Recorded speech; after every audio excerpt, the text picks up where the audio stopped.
GIT की smart class में आप लोगों का स्वागत है। अभी हम लोग एचटीएमएल की एक सीरीज देख रहे हैं और सीरीज में हम लोग फॉर्म बनाना सीख रहे हैं।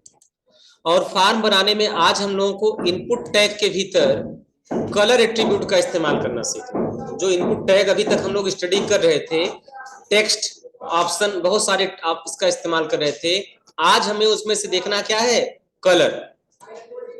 तो आज हम लोग को जानना है कि ये कलर एट्रीब्यूट किस तरीके से वर्क करता है। ध्यान समझिए। The input type colour is use to define a input field which contain a colour. एक ऐसा इनपुट फील्ड जिसमें कलर भी आ सके। तो इसका जो है तरीका क्या होगा, सबसे पहले आप इनपुट टैग लगाएंगे और टाइप एट्रीब्यूट में आप लिखेंगे कलर, और इसका नेम में आप कोई भी एक अपनी तरफ से नाम दे देंगे, ठीक है, और उसकी डिफॉल्ट वैल्यू दे देंगे। और यहाँ पर जो कलर है वो कलर आप जो है हेक्साडेसिमल फॉर्मेट में भर सकते हैं। देखो दे रखा है, the colour type only support colour in hexadecimal format. केवल हेक्साडेसिमल फॉर्मेट में भरे गए कलर कोड ही यहाँ पे एक्सेप्ट होंगे, ठीक है। तो चलिए इसका हम लोग एक बार ट्रायल करते हैं। हमने ये पूरा का पूरा जो टैग है वो टैग अपने फॉर्म में इंसर्ट कर लिया और देखते हैं कि इस टैग को लगाने से हमारे फॉर्म में क्या असर पड़ रहा है, ठीक है। हमने इसको कर लिया कॉपी, और कॉपी करके ये हमारा फॉर्म है पुराना वाला, और इसमें हमने जो है पेस्ट कर दिया फील्ड सेट के बाहर, ठीक है। अब हम देखते हैं कि ये दोनों टैग का क्या इंपैक्ट पड़ रहा है।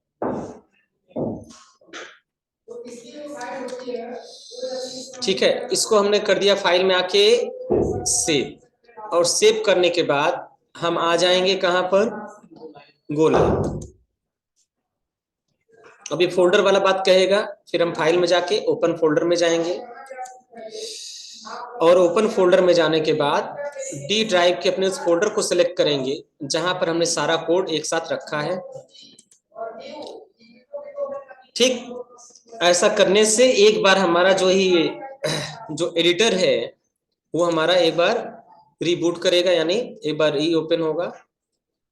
और अब एडमिशन फॉर्म में हम जो है अपना इस कलर डिस्ट्रीब्यूट का यूज देखें। देखिए ये दोनों टैग हमारे यहाँ पे लग चुके हैं, हमने इसको कर दिया फाइल में आके सेव। अब सेव करने के बाद अब हम यहाँ पर करेंगे गो लाइव।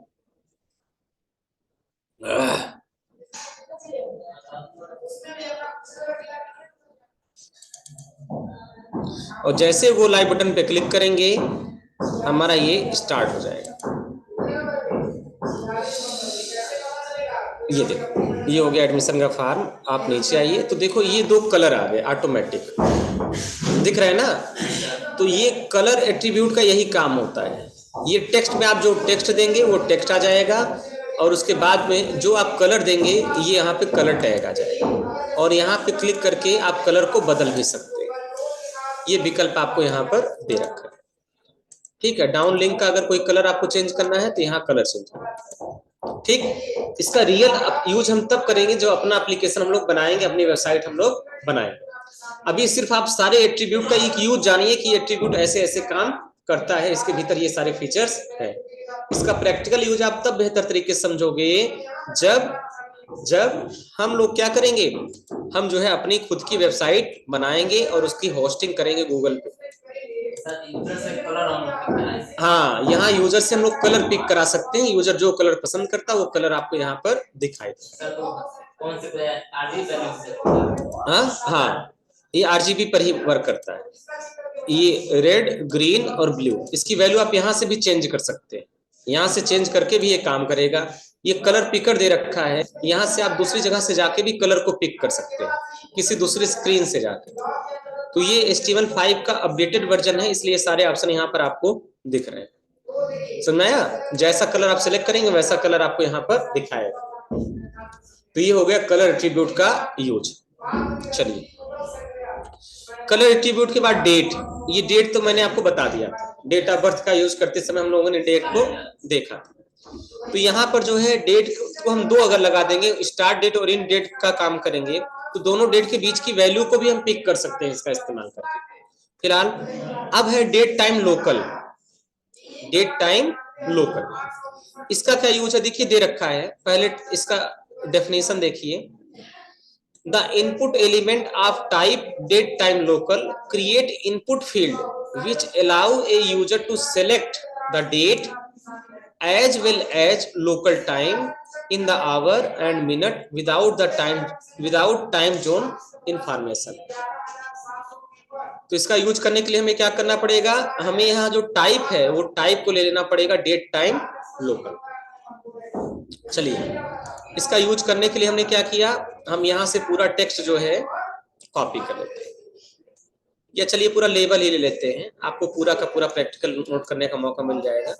हमने कर दिया इसको कॉपी, और कॉपी करने के बाद हम अपने फार्म में आ जाते हैं, और फार्म में आने के बाद हम इसको कर देते हैं पेस्ट। यहाँ पे देखिए बहुत ज्यादा कुछ नहीं है, मैं इसको एक्सप्लेन करके समझा दे रहा हूँ। मैंने एक लेबल टैग लगाया है और कहा select the meeting schedule, meeting हमको ऑनलाइन मीटिंग कब से कब तक करनी है वो शेड्यूल। तो यहाँ हमने क्या कर दिया, सेलेक्ट डेट एंड टाइम, और यहाँ पे दो डिफरेंट डेट देंगे, start date end end date. तो ये input time date time local हमने ले लिया और मीटिंग का डेट डाल दिया और BR टैग लगा दिया। तो बस यहाँ पे चेंज क्या हुआ है, यहाँ टाइप चेंज हुआ डेट टाइम लोकल। इसको हमने कर दिया फाइल में आके सेव, और सेव करने के बाद हम ब्राउजर में जब आते हैं और अपने ब्राउजर को जब थोड़ा सा रिफ्रेश करते हैं तो आप देखेंगे तो नीचे इसका आउटपुट आपको दिखाई देगा। ये देखिए सेलेक्ट डेट टाइम दिख रहा है ना, मैं थोड़ा सा जूम करके आपको दिखा दे रहा हूँ। ये देखिए सेलेक्ट डेट टाइम, तो यहाँ पे आप क्लिक करके डेट टाइम दोनों सेलेक्ट कर सकते हैं। एक तो दे रखा है आपको डेट, कौन सा डेट, और टाइम कौन से किस टाइम पे आपको मीटिंग करना है वो टाइम आपने सेलेक्ट कर लिया, AM PM जो भी आपको है AM PM दे दिया, और आपने यहाँ पे क्लिक कर दिया। ये देखिए उठा लिया 13 जनवरी 2023 10:44। ठीक है, तो जहां डेट के साथ साथ टाइम की भी रिक्वायरमेंट हो वहां पर हम लोग लोकल डेट एंड टाइम का भी इस्तेमाल कर सकते हैं। हाँ, तो यहाँ पे हम हेडिंग डाल सकते हैं meeting start date and time, और वो हेडिंग में हम यहाँ डेट और टाइम, और फिर नीचे इंड वाला भी डाल सकते हैं, मीटिंग इंड कब करना है, या ड्यूरेशन डाल सकते हैं कितने डेट तक चलेगा, सारा कैलकुलेशन कर सकते हैं, बस लॉजिक आपका क्लियर हो। तो ये टैग सबको समझ में आ गया ना, ये टैग क्या कर रहा है, ये टैग डेट के साथ साथ टाइम का भी एक ऑप्शन आपको दे रहा है कि आप अपने फार्म में डेट और टाइम को भी लगा सकते हैं। ये कहाँ पर जरूरत पड़ेगा, वीडियो कॉन्फ्रेंसिंग के सॉफ्टवेयर में जब आपको कोई मीटिंग स्टार्ट करना होता है तो वहां पर आपको डेट और टाइम सेलेक्ट करना होता है, कोई अपॉइंटमेंट बुक करना है किसी के साथ तो वहां पे करना पड़ता है, या ऐसे कोई भी रियल लाइफ का सिनेरियो जहां पर डेट के साथ साथ टाइम की जरूरत है वहां पर। नेक्स्ट टैग हम लोग का है ईमेल। ईमेल टैग मैंने आपको पहले से बता रखा है, इसको बताने की कोई आवश्यकता नहीं है। इसके बाद है यहाँ पर मंथ। अगर हमें यूजर से केवल मंथ इनपुट कराना है, ध्यान से देखिए, the input type month create an input field which allow a user to easily enter month and year in the format of MMYYYY। MM का मतलब होता है मंथ जो 2 डिजिट में होना चाहिए, और YYYY 4 बार होने का मतलब होता है कि ईयर जो 4 डिजिट के भीतर होना चाहिए। जैसे अगर करंट का अगर हमको भरना हो तो हम भरेंगे 01, और ईयर हमारा क्या हो जाएगा 2023, तो हमारा मंथ हो गया जनवरी और ईयर हो गया 2023। इस फॉर्मेट में उठाता है, where MM define the month value and YYYY define the year value. अब इसका देखो दे रखा है, जैसे आपको पूछा जा रहा है inter your birth month year, आपका जन्म कब हुआ उसका आप जो है महीना और उसके साल के बारे में बताइए। ठीक है, बर्थ मंथ और ईयर।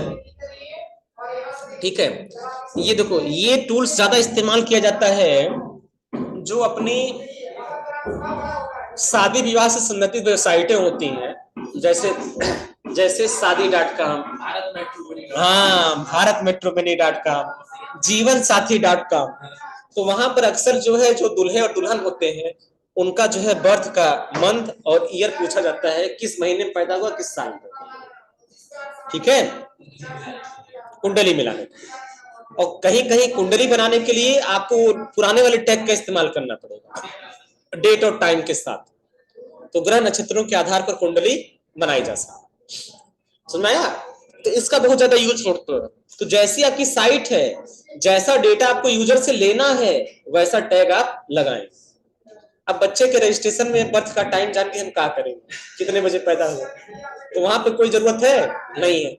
लेकिन अगर वही आप जो है कुंडली बनाने का एप्लीकेशन बना रहे हैं और वहां पे आपको फॉर्म बनाना है, उस फॉर्म में अगर आपको लेना है तो आपको दूल्हे का birth date, time, month, year सब कुछ आपको चाहिए। क्यों? तो जैसी रिक्वायरमेंट होगी वैसे टूल्स का इस्तेमाल करें। मैं सारे टूल्स इसलिए बता रहा हूं कि हो सकता है कि यहाँ पढ़ने के बाद कोई अपने तरीके से एप्लीकेशन बनाएगा तो उसको कोई दिक्कत ना हो, इसलिए टूल्स में कोई नहीं छोड़ रहा हूं, आपको कंप्लीट बता रहा हूं। चलिए, तो इसका यूज करके हम लोग देखते हैं, बहुत ही आसान है। हमने क्या कर दिया, यहां से लेबल टैग ले लिया और इस लेबल टैग का यूज किया। हमने इसको कर दिया कॉपी, एंड कॉपी करने के बाद हम यहाँ पे कर देंगे पेस्ट।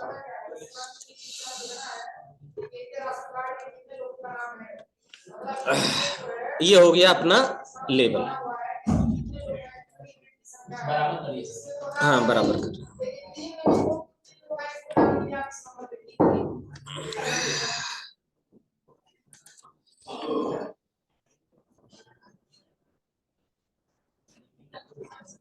देखो, यहाँ लेबल हम ओपन कर रहे हैं। लेबल मैंने लिख दिया enter your birth month year, और लेबल टैग हमने यहाँ पर बंद कर दिया। फिर हमने इनपुट टाइप ले लिया मंथ, नेम में हम जो भी मंथ का नाम देना चाहे अपने हिसाब से दे सकते हैं। उसके बाद हमने एक बटन बना दिया सबमिट का, बस, और इसको हमने कर दिया फाइल में आके सेव। अब इसका आउटपुट देखना है तो हम ब्राउजर पर आते हैं, ब्राउजर को थोड़ा सा रिफ्रेश कर देते हैं और ये हमें नीचे दिखाई देगा। ये देखिए, थोड़ा सा जूम हम कर दे रहे हैं, आप लोगों को दिखाई दे अच्छे से। एक काम कर दिया जाए ना, नीचे BR टैग ढेर सारा लगाते, तो जो हमारा आउटपुट है वो थोड़ा बीच में दिखाई देगा, तो आप लोगों को वीडियो में आसानी रहेगी। कंट्रोल Z,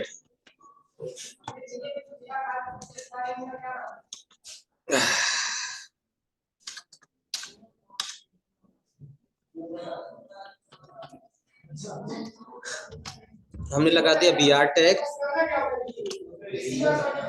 और इसी को कई बार कॉपी पेस्ट कर दिया, copy and paste, paste paste paste, file में कर दिया सेव और यहाँ पर रिफ्रेश कर दिया। कोई दिक्कत नहीं, हमें ये आउटपुट ऊपर लाना था इसलिए मैंने नीचे BR ढेर सारा लगा दिया। अब देखो, ये आउटपुट जो अभी हमने किया है उसका यहाँ दिखा रहा है enter your birth month and year. तो यहाँ पे जैसे यूजर क्लिक करेगा ये पूछेगा, ऐसे कैलेंडर आप लोगों ने फार्म में देखे होंगे। तो यहाँ पे आपको करना क्या है, पहले आपको ईयर सेलेक्ट कर लेना है और फिर मंथ सेलेक्ट कर लेना है। ठीक कर लेंगे ना, जो भी ईयर जो भी मंथ आपको सेलेक्ट करना। देखो सारे मंथ ईयर आपको यहाँ पे दिखा देंगे, आगे के भी ईयर मंथ चलेंगे, पीछे के भी ईयर मंथ आपको दिखाने लगेंगे। आपने ईयर सेलेक्ट कर लिया 2014 और 14 में आपने जुलाई महीने में पैदा हुए थे, जुलाई का महीना सेलेक्ट कर लिया, तो यहाँ दिख रहा है जुलाई 2014। ठीक है, समझ में आ रहा ना। तो ये आपका जो इस तरीके से बर्थ मंथ और ईयर के लिए ऑप्शन यूज होगा। चलिए नेक्स्ट, अब है इनपुट टाइप नंबर। देखो दे रखा है द इनपुट टाइप एलिमेंट, मैं हाईलाइट कर दे रहा हूं, the input type element type number create input field which allow a user to enter the numeric value. You can also restrict to enter the minimum and maximum value using the min and max attribute. जैसे मान लो हमें कोई farm बनाना है और हमको केवल युवा लोगों की भर्ती करनी है, उसमें बुढ़े को बच्चों को छाड़ देना है, तो हम एक लिमिट दे देंगे कि हमको जो है 18 साल से लेकर और 40 साल तक के बच्चों की जरूरत है अपने टीम में काम करने के लिए, 18 से 40। ठीक है, तो हम यहाँ मिन वैल्यू कर देंगे 18, मैक्स वैल्यू कर देंगे 40। तो फार्म में एक रिस्ट्रिक्शन लग जाएगा, अगर उस फार्म में कोई डेटा 42 भरेगा तो एक्सेप्ट नहीं करेगा। इसके लिए ये ऑप्शन इस्तेमाल किया जाता है। चलिए, इसीलिए बहुत सारे गवर्नमेंट की वैकेंसी निकलती है, आप उसको देखिए, जब आप उस फार्म को भरते हैं और अगर आप उस एज के रेंज में नहीं आते जो एज उनकी डिमांड है तो सिलेक्ट ही नहीं होता, उठाता ही नहीं। तो ये रिस्ट्रिक्शन यहां से भी लगा सकते हैं और ये रिस्ट्रिक्शन हम जावा स्क्रिप्ट के माध्यम से भी लगा सकते हैं, लेकिन जावा स्क्रिप्ट का कोड तब काम करेगा जब आप सबमिट बटन पे क्लिक करें, और ये रिस्ट्रिक्शन आप यहीं पे फॉर्म बनाते समय ही लगा सकते हैं।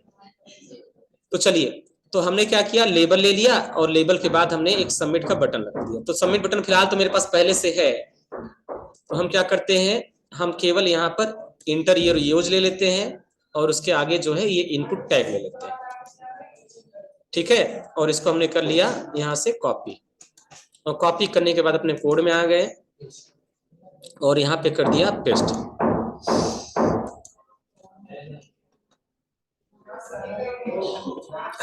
अब इसको थोड़ा सा व्यवस्थित कर दिया, हमने लेबल के नीचे हम लेबल ले आए इस तरीके से, और यहाँ पर हम जो है टैग ले आए।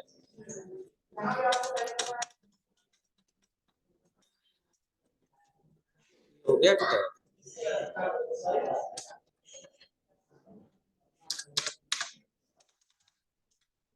ये हो गया, ठीक। और यहाँ पर हमने कर दिया फाइल में आके सेव,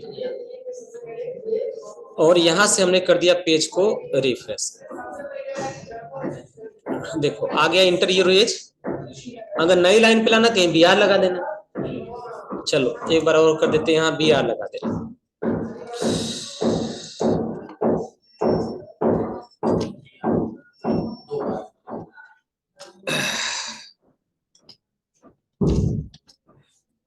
और फाइल में आके इसको कर दिया हमने सेव और पेज को कर दिया रिफ्रेश।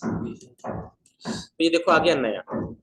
अब हमने यहाँ पे एक रिस्ट्रिक्शन दे दिया, क्या कि हमें केवल 18 से 40 साल के बच्चे ही फॉर्म भरे, तो हमने भर दिया एज रिस्ट्रिक्शन 18 और यहाँ कर दिया 40, क्योंकि 60 साल के बाद तो बेकार हो जाते हैं लोग, सरकार भी रिटायर करती, जाओ घर रहो। 63 साल बढ़ा दिए, ठीक है। तो 60 साल के बाद तो आदमी बेकार हो ही जाना है, किसी काम का नहीं रहता, सरकार से जाओ तुम कर रहो। हाँ, इसको हम करेंगे रिफ्रेश, और रिफ्रेश करने के बाद अब देखो, अब हमने यहाँ भरा 45, तो देखो उठा ले रहा ना। अब हमें क्या करना है, इस सबमिट बटन पर एक कोड लगाना है, सबमिट बटन पर। रुको एक बार देखें, हम मिन और मैक्स 18 से 40 दे रखा है, इसको हमने कर दिया सेव। यार इसको यहीं पर रोकना चाहिए, हमने इसको कर दिया 45। Value must be less than और इक्वल टू 40। सर आप अलर्ट लगाए थे ना, वैसे ही कुछ लगेगा। Value must be less than और इक्वल टू 40, हाँ दे रखा है। चलो ठीक, हिंट यहाँ पे दे रखा है। जब इसको सबमिट करेंगे ना तो वहां सबमिट नहीं करने देगा, जब एक्चुअल में फॉर्म भर कर सबमिट करेंगे तो वहां को रिस्ट्रिक्शन लगा के रोक देगा, और यहाँ पे कर्सर ले जाने के बाद आपको बताएगा value must be less than और इक्वल टू 40। इस तरीके से एक मैसेज यहाँ पर दे देगा। यहाँ देखो एक घटाने बढ़ाने का भी ऑप्शन आपको मिल जाएगा, ये भी आपका काम करेगा। देखो अब इसको ले जाओ 40, तो 40 के बाद एक काम नहीं करेगा, और यहाँ पर जो है आप उस नीचे आएंगे तो 18 से नीचे नहीं जाएगा, यही इसका रोल है। ये देखो नहीं करा ना, तो यहाँ पर हम वैल्यू दे सकते हैं अपनी जरूरत के हिसाब से। चलिए अब इसके आगे यूआरएल क्या काम करेगा, ध्यान समझो। यूआरएल का मतलब होता है यूनिफॉर्म रिसोर्स लोकेटर। वेबसाइट का जो एड्रेस होता है www.com करके, उसी को बोलते हैं हम लोग यूआरएल, ठीक है। उसका ओरिजिनल नाम है यूआरएल। यूआरएल का मतलब होता है यूनिफॉर्म रिसोर्स लोकेटर। तो दे रखा था input element of type URL create an input field which enable user to enter the URL. एक ऐसा फील्ड बनाएगा जहां यूजर अपना यूआरएल इनपुट कर सकता है। जैसे एक लेबल लगा दिया इंटर योर वेबसाइट यूआरएल, अपने वेबसाइट का यूआरएल आप यहाँ पर भरिए, और एक हमने जो इनपुट टाइप यूआरएल भर दिया, वेबसाइट का नाम डाल दिया, प्लेस होल्डर में अपनी वेबसाइट का एड्रेस डाल दिया, और सीधा सीधा हम जो है यहाँ से वैल्यू अपने यूआरएल की इनपुट करा सकते हैं। चलिए देखते हैं। तो इसके लिए हमने सिर्फ लेबल को ले लिया, और लेबल को लेने के बाद हमने यहाँ पर वेबसाइट का यूआरएल सिलेक्ट कर लिया। इसको हमने कर लिया कॉपी, एंड कॉपी करके हम यहाँ पर आ गए और इसको कर दिए हम पेस्ट।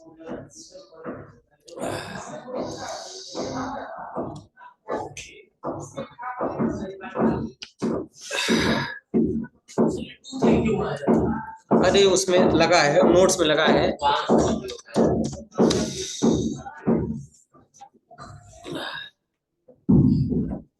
और ये हो गया हमारा लेबल।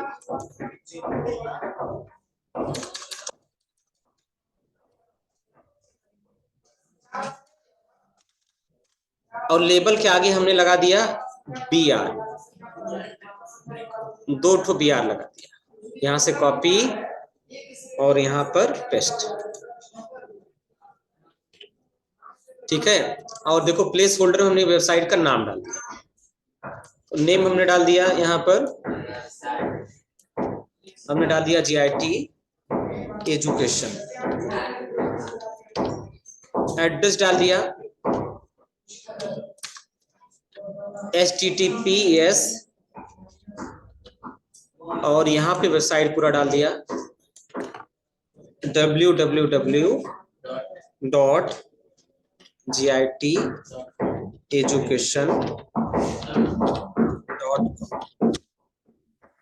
हो गया। अब इसको हमने कर दिया फाइल में आके सेव। ठीक है, तो ये मेरी वेबसाइट सैंपल के रूप में दिखाई देगी। हमने इसको कर दिया रिफ्रेश। तो देखो हम लिखा इंटर योर वेबसाइट URL, और यहाँ सैंपल हमने डाल दिया कि इस तरीके से आपको URL यहाँ पे भरना है। तो यहाँ पे यूजर कोई भी वेबसाइट का URL अपना टाइप कर सकता है। समझ में आया? जो भी उसका वेबसाइट का URL होगा, यहाँ वेबसाइट का अपना URL वो टाइप कर सकता है। ठीक है, वो उसको वैलिडेट करके चेक करेगा। उसके बाद नेक्स्ट अपना है week. The input type week create an input field which allow a user to select a week and year from the drop down calendar without time zone। यानी एक बिना टाइम जोन का calendar बन जाएगा, समझो। और उस कैलेंडर में कोई भी यूजर अपना वीक सेलेक्ट कर लेगा और अपना ईयर सेलेक्ट करेगा। कैसे? ड्रॉप डाउन लिस्ट से। तो चलिए इसको पहले हमने इरेज कर दिया, और यहाँ पर भी इसके लिए भी हम जो है यहाँ पर लेबल एक लगा देना। ये हो गया लेबल, और ये हो गया हमारा वीक। चलिए फिर आ जाते हैं हम लेबल के सामने, और यहाँ पे लेबल पेस्ट करते हैं।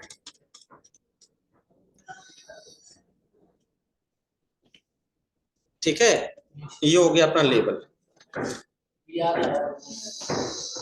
ठीक, और ये इनपुट टैग हो गया।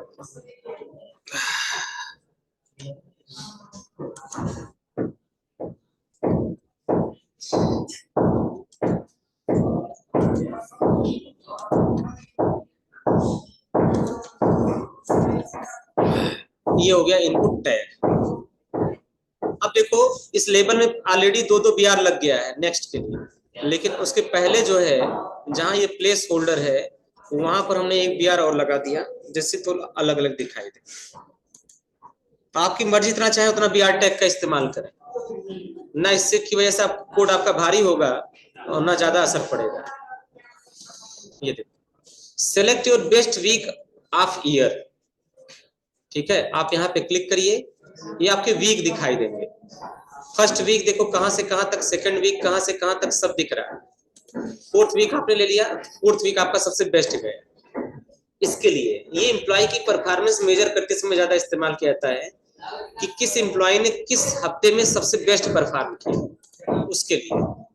ठीक है, समझ में आया? तो ये सारे वीक दिखाएंगे। आप इसको स्क्रॉल करके आएंगे ना, तो एक तरफ वीक बदलेगा, दूसरी तरफ महीना पे। और एक साल में कितने वीक होते हैं? हाँ, ये देखो 52 तक गया। 52 में लास्ट दिसंबर आ गया। 52 वाला जब आप देखोगे लास्ट में, तो यहाँ पे आपको दिसंबर का महीना आ जाएगा। तो ये सारे वीक अपना आप सेलेक्ट करते चले जाएंगे, किस वीक में परफॉर्मेंस आपकी बढ़िया रही। ठीक है, उसके लिए होता है। जहां पर वीकली कोई काम होना है, मान लो वीकली सैलरी बनानी है, वीकली परफॉर्मेंस चेक करना है, या कुछ इस तरीके की कंपनी हुई, वहां पर ये काम करना, वीकली अटेंडेंस चेक करना है, वहां पर ये टैग ज्यादा इस्तेमाल आते हैं। सारे टैग का इस्तेमाल आपको एक साथ नहीं करना है। सारे टैग का यूज एक साथ नहीं करना, जहां जैसा जरूरत होगा वहां पे ऐसा यूज करना। अब है search. Search the input type search create an input field which allow a user to enter the search string. These are functionality symmetrical to text input type but may be styled differently. ठीक है, ध्यान समझिए इसका मतलब क्या है। ये क्या कह रहे हैं, ये कह रहे हैं कि हमें जो है क्या सर्च एट्रीब्यूट का इस्तेमाल कहाँ पे करना, जहां हमें कोई चीज खोजना, जैसे मान लो मैंने एक सर्च बटन यहाँ पे लगा दिया, तो हमने एक लेबल ले लिया और एक यहाँ पर टैग लगा दिया।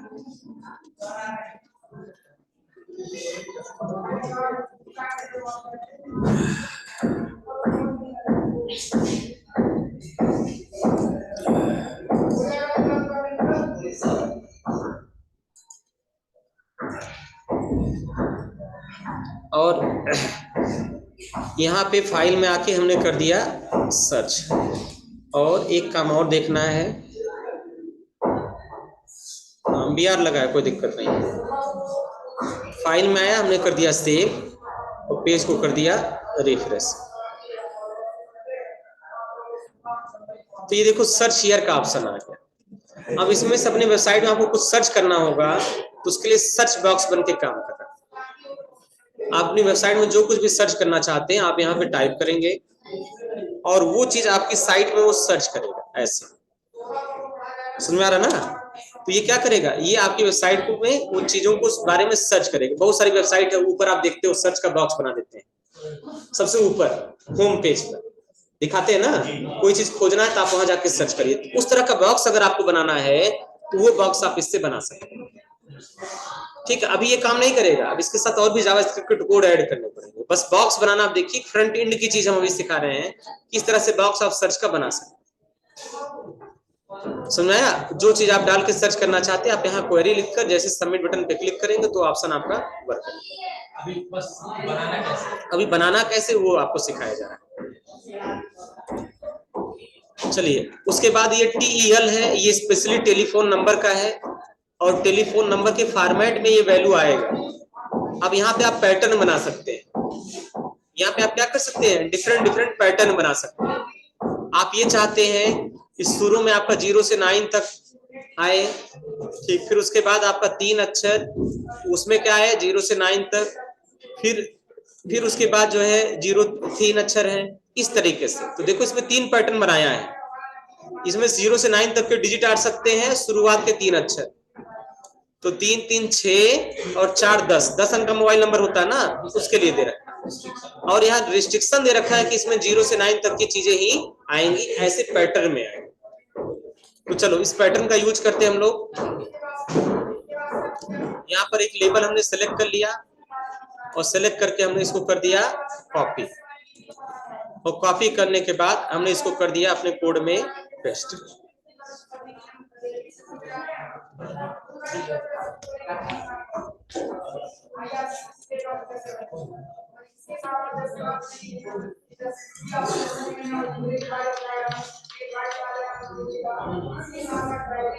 ये, और इसको हमने कर दिया सेव।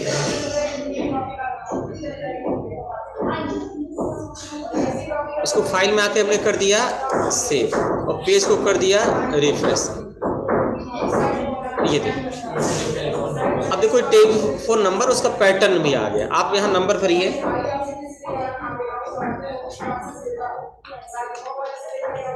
ये नंबर इस तरीके से आपने भर दिया, ठीक। ये ऊपर से आपको दिखेगा नहीं, लेकिन ये इस फॉर्मेट में उसको कन्वर्ट कर देगा, ठीक है। ये इस फॉर्मेट में आपको इसको कन्वर्ट कर देगा, 3 डिजिट के कॉम्बिनेशन बैठा देगा, ठीक है। तो ये स्पेशली टेलीफोन नंबर के लिए होता है। मैं एक BR टैग लगा दे रहा हूं जिससे न्यू लाइन पर आ जाए।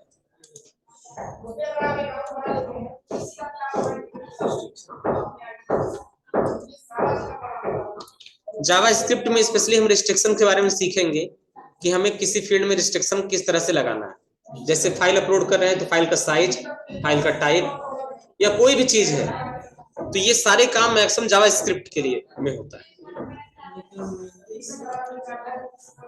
तो ये देखो नए पेज पर, नए लाइन पर आ गए। ठीक है, तो यहां पर फायदा ये रहेगा कि आप इस फॉर्मेट में वैल्यू पिक कर सकते हैं, भर सकते हैं।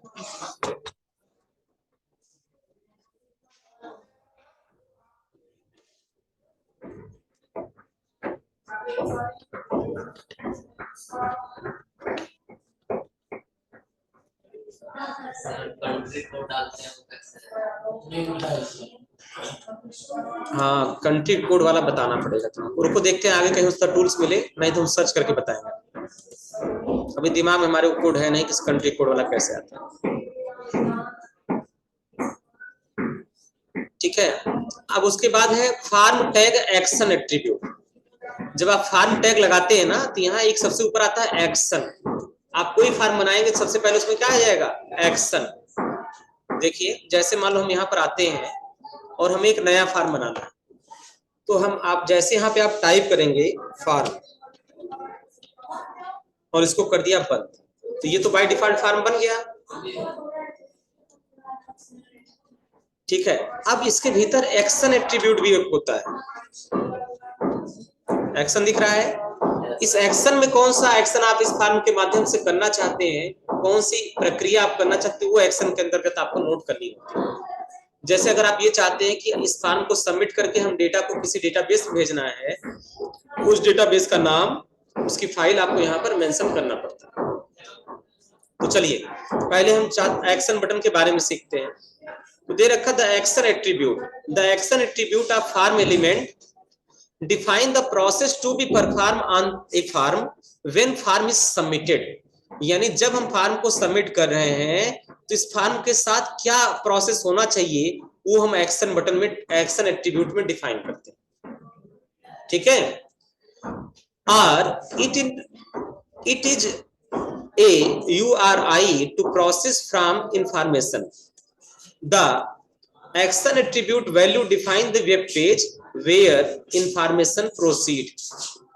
It can be PHP, JSP, ASP. ठीक है, PHP एक लैंग्वेज का नाम है। ठीक है, JSP जावा सर्वर पेजेज होते हैं, और ASP जो है ये भी एक प्रकार का कोड है, .NET की प्लेटफॉर्म को सपोर्ट करता है। इसको बोलते हैं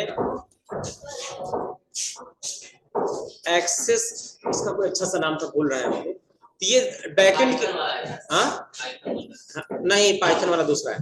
ये जो है क्या है, ये तीनों बैकएंड के लैंग्वेज है, जिसके माध्यम से सबमिट बटन के कोड को हम अपने डेटाबेस में सेव कराते हैं। डेटाबेस एक अलग एंटिटी है, फार्म एक अलग एंटिटी है। दोनों को जोड़ने के लिए हमें इनमें से किसी एक लैंग्वेज की जरूरत पड़ती है। आप PHP का इस्तेमाल करके फ्रंट एंड की चीज को बैक एंड में जोड़ सकते हैं, आप JSP का, ASP का इस्तेमाल करके कर सकते हैं। Active server pages, ASP active server pages, तो ये सारे लैंग्वेज, ये हम लोग पढ़ते हैं वेब डेवलपमेंट के लेसन। ठीक, वहां हमको ऑप्शन आता है कि हम जावा के माध्यम से वेब डेवलपमेंट करना चाहते हैं, पाइथन के माध्यम से करना चाहते हैं, PHP के माध्यम से करना चाहते हैं, किस माध्यम से करना चाहते हैं। तो फिलहाल सपोज करिए कि आप ये चाहते हैं जैसे सबमिट का बटन हो प्रेस, तुरंत ही क्या हो, एक action.html की फाइल हो और उसके भीतर सारा डेटा हमारा सेव हो। तो ये एक्शन एट्रीब्यूट यहीं पर इस तरीके से काम करेगा। अब यहाँ दो मेथड, एक मेथड भी चलेगा, मेथड होगा गेट या फिर पोस्ट, उसके बारे में आगे हम लोग देखते हैं। देखो दे रखा है HTML मेथड एट्रीब्यूट, देखो दे रखा है इसमें, the method attribute define the HTTP method which browser used to submit the form. The possible value for method attribute can be post or get. Post का यूज कहां पर करना है? It can be used the post value method attribute when we want to process the sensitive data as it does not display the submitted data in URL. जब हमारा कोई sensitive data है और उस डेटा का कोई भी इंफॉर्मेशन हम जो है URL पर सबमिट नहीं करना चाहते, तो हम पोस्ट मेथड का इस्तेमाल करते हैं। और अगर उसके रिलेटेड इंफॉर्मेशन हम URL पर डालना चाहते हैं, इस इफेक्ट का इफेक्ट हम गेट पर करना चाहते हैं, तो हम वहां पर गेट मेथड का इस्तेमाल करते हैं। इस कंसेप्ट को समझने के लिए मैं दो वेबसाइट आपको दिखाना चाहता हूँ, जैसे ध्यान से समझिए। हमने पहले अपनी संस्था की वेबसाइट ओपन कर लिया, ये है giteducation.com। ध्यान से देखिएगा,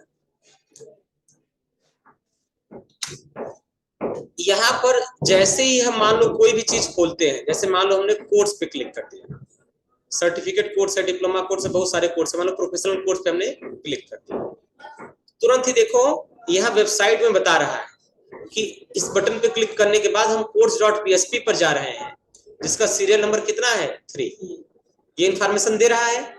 यानी यहाँ पर कौन सा मेथड इस्तेमाल हुआ होगा, यहाँ पर मेथड इस्तेमाल हुआ होगा पोस्ट। पोस्ट का डेफिनेशन क्या कहता है, the get value method attribute is defined value while submitting the form, sorry post, when we use the post value of method attribute we want to process the sensitive data at it does not display the submitted URL, नहीं sorry get पे देखिए क्या दे रखा है, the get value is method attribute when define value while submitting the form, but this is not secure as it display data in URL after submitting the form। यानी हमारे इस जो है वेबसाइट पे कौन सा इस्तेमाल हुआ, गेट फंक्शन। लेकिन मैं एक वेबसाइट और आपको दिखा रहा हूं, आज उस वेबसाइट को जाएं आप, जैसे नीलिट की संस्था की वेबसाइट खोलिए, ये देखो है, अच्छा नीलिट ये देखो है ना, इसका यूआरएल देखो अभी भी है student.nilit.gov.in। और जब आप यहाँ पे जाते हैं और किसी बटन पे क्लिक करते, मान लो अप्लाई ऑनलाइन पे क्लिक करते, तब भी यूआरएल में कोई चेंज हुआ नहीं। यहाँ पे कुछ किया तब चेंज हुआ नहीं हुआ। तो जहां ज्यादा सेंसिटिव डेटा रखना है, ज्यादा सिक्योरिटी रखनी है, वहां पर हम इस मेथड का इस्तेमाल करेंगे। वो मेथड है हमारा पोस्ट। तो पोस्ट का मेथड इस्तेमाल होने के बाद यूआरएल पर कोई असर नहीं पड़ेगा, लेकिन गेट मेथड लगाएंगे तब यूआरएल पर असर पड़ेगा। हालांकि ये सारी टेक्निक वेब डेवलपमेंट के पार्ट है, लेकिन मैंने आपको बता दिए यहाँ पर भी इन सबका क्या मतलब है। समझ आया? तो आज की क्लास अब यहीं पे सम्मान कर रहे हैं, और आप लोग जो है यहाँ पर जितने भी टैग एट्रीब्यूट आज बताए गए हैं सबको नोट कर लीजिए, और नोट करके लैब में प्रैक्टिकल करिए। जो दिक्कत है उसे पूछिए।